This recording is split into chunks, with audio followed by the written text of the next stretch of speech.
gentlemen, I now invite you to welcome our next speaker. He's a former Australian Prime Minister who continues to lead and inspire millions of Australians. Cpac Australia is exceptionally proud to bring to you the Honourable Tony Abbott.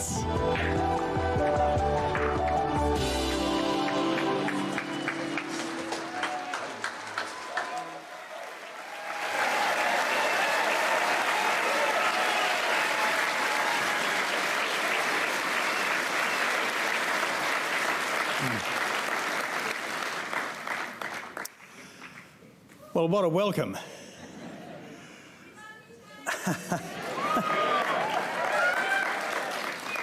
It's just a pity not more of you lived in Warringah, I've got to say. But look, it is wonderful to be here, and it's good to see about 3 times as many people here as when this conference last met in 2019.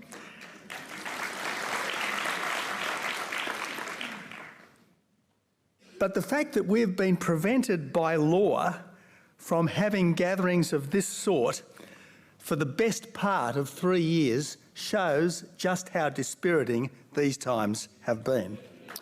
Because it's hard to practice freedom and enterprise locked up in your house and with your business closed on account of a virus. And with our country 200 years on from being a penal settlement, once more turned into prison island. But for the other side, there's been no such vexation, because if your instinct is for a big state, what could be better than awaiting instructions, following orders, dobbing in transgressors, and treating normal life as a health hazard? So as the pandemic mindset slowly subsides, it's vital that we recommit ourselves to the instincts and the understandings that have long underpinned the conservative side of politics. Now, naturally, I am a lifer for the Liberal Party of Australia. And John Howard famously described us as the custodians in this country of both the conservative tradition of Edmund Burke and the liberal tradition of J.S. Mill.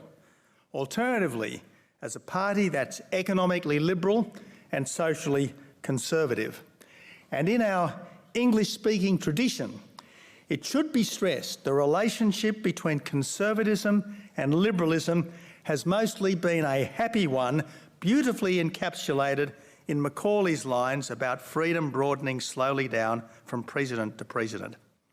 As Liberals, we support greater freedom, smaller government and lower taxes. As Conservatives, we support the family, small business and institutions that have stood the test of time. And as Australians, we believe ours is the best country on earth and want to keep it that way.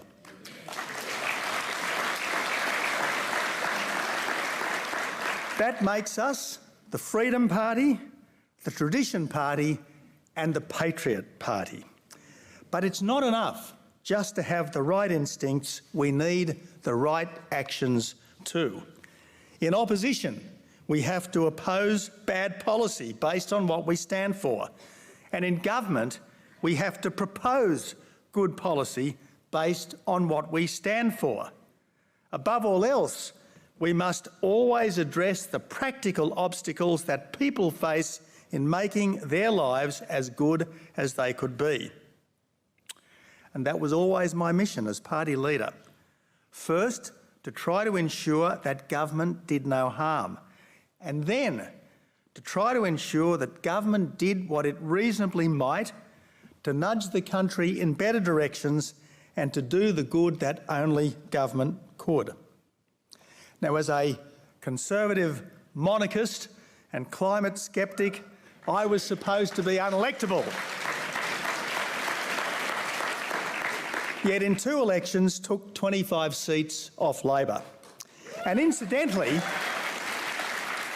we always take seats off Labor when we make climate an economic issue that will cost jobs and raise prices rather than a moral issue requiring swift change to a survivalist lifestyle lest the planet self-immolate by 2030.